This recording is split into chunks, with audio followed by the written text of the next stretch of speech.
Hey guys, it's Krista. So today I thought I would share with you the top reasons why your natural hair is not growing. I went through a struggle when I first went natural, so I have dealt with all of these things.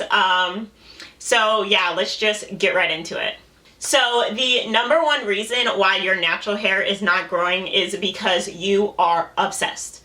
Okay, and I feel like a lot of people deal with this when they first start on their natural hair journey because they become obsessed with products, they become obsessed with checking the length of their hair, and I feel like when you overthink things, that's when you sort of ruin it. So I know when I first went natural, I was obsessed. So every time I washed my hair, I checked how long it was. And when I saw that it hadn't made significant growth, I figured I needed new products, I needed to try something different. And I feel when you look at your hair every single day in the mirror, you are not going to see a significant change, even if it's been over a month, just because you see your hair every single day. So you're not seeing the incremental growth that you're getting. So it's a lot easier to see something over a longer time period. So if you saw a picture of yourself from 1 month to the next month, you'll be able to see the difference versus if you're looking at your hair every single day. And I feel like when you don't see that immediate, when you don't get that immediate satisfaction from trying a new product or, doing, having a different wash routine and things like that, you just figure that it doesn't work. And so you push it to the side and you move on to the next thing, and you're not really giving anything the opportunity to succeed. And I feel like that's the number one thing that prevents natural hair growth, is because you become so obsessed with growing your hair, you actually start doing a bunch of things that are detrimental to growing your hair inadvertently. The way to solve this is when I realized I was doing this, and it not only makes your hair you're not doing anything good for your hair, but mentally it makes you sad because you're I'm doing all these things, why isn't my hair growing, why am I not seeing this change? So the thing I did was I put in my calendar once a month, I would stretch my hair and I would take a picture of it, and that's all I would do. When I wash my hair, I wouldn't check how long it was. I wouldn't check anything about length until every single day on the same month. And I did that I didn't do it for an entire year. That's a lie. After I started doing that, it made me become less obsessed with how long my hair was. And then there's some months I wouldn't even bother taking a photo. I think I only did this twice. I'll insert the pictures if I can find them. But when you're obsessed with how long your hair is, it's going to be very, very hard to see any progress. So taking progress photos is the easiest way to do that, and just forcing yourself to only check once a month or every 2 months or even every 3 months, so you can actually see the difference in growth. And I would also, if you try a new product or you try a new routine, stick with that routine for a month before you decide that it doesn't work or that something's not working for you. There's of course some products where you can immediately tell if it doesn't work, but there are other products that you have to continually use them before you can decide whether or not it works. So yeah.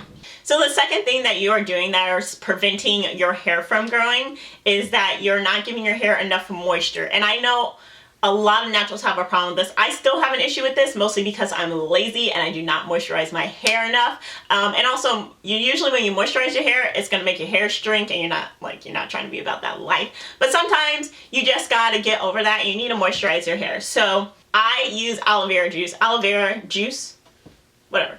100% aloe vera juice, and I just spray it on my hair, and that's pretty much what I use to keep my hair moisturized. And it's easy and it's convenient. And after you moisturize it, just retwist it and just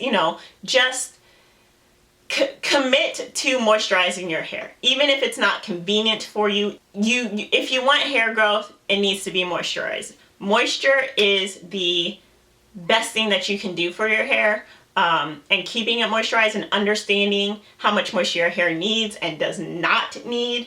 Over moisturization is not something I've ever experienced, but I heard it's a thing, so we don't want to do that.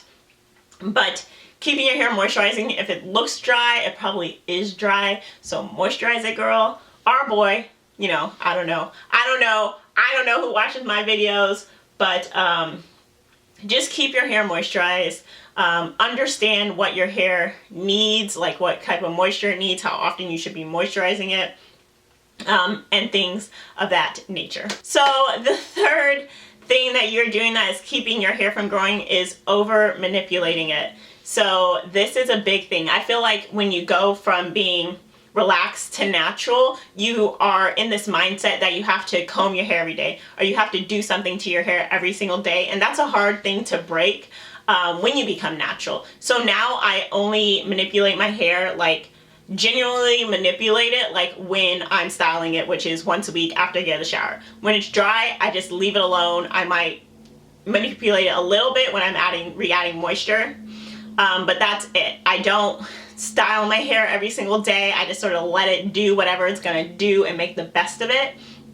But when you're in this mindset that your hair constantly has to be done, I feel like that's detrimental to the health of your hair, and usually that's when you're gonna get a lot more breakage. Your hair is not gonna be as moisturized, and you're not helping your hair by touching it and doing things to it on a regular, like on a daily basis. So the last reason that your hair is not growing is that you have not accepted it.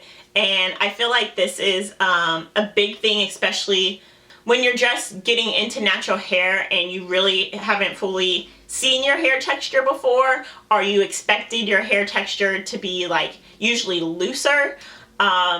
So when I went natural, I already knew my hair was super kinky and super thick. I'd always had thick hair even when my hair was relaxed, but I still expected to be easier to maintain, easier to do, and it just wasn't. And I feel like that sort of hindered me a lot in actually growing out my natural hair. I did like 3 big chops because once my hair got a certain length, I just couldn't take care of it anymore, and I just didn't understand how to take care of it.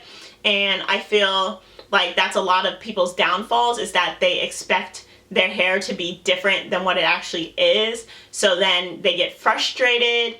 They want to cut it off. They want to cut it again because they can't take care of it, or they just don't know how to take care of it, or because they're in denial about what their true hair texture is, they're not taking care of it correctly.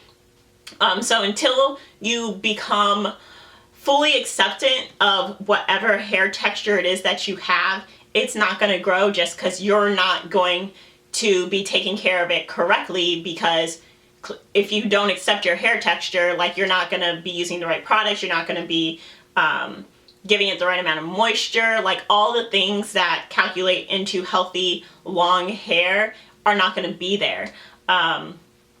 So I think it's just really, as an overall, like, okay, so I'm not going to go into it again, but you should watch this video right here, and I just scream at you guys about protective styles, and I feel like that's what got me over the hump.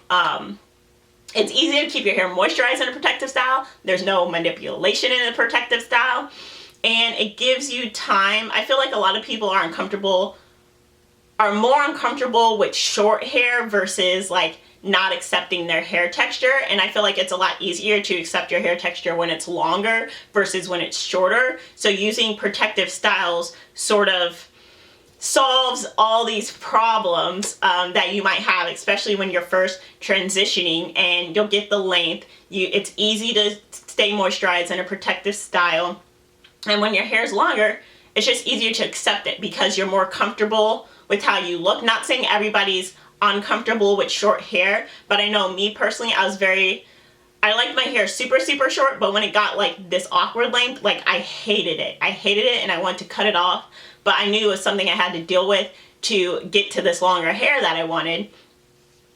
So it was easier to get through that phase with protective styles. So yeah, that's all I have for you guys today. If you like my videos, remember to give them a thumbs up and subscribe to my channel. I put out new videos every single day. And if you're wondering what this blue why my glasses always look blue, is because they're like special lenses that reflect blue light, like if you look at a computer screen a lot. So yeah, so that's why they always look blue, but they're super cute, so I'm gonna keep wearing them, and also I'm blind without them. So yeah, that's it. I will see you guys in the next one. Bye! My sexy bad girl, eh. My sexy bad girl, eh. You, let's go. Yeah. Say bad girl, make you give it to me. The way that you move and the things you do. Say bad girl, make you move it for me. Pan it to the left and pan it to the right. Oh, yeah.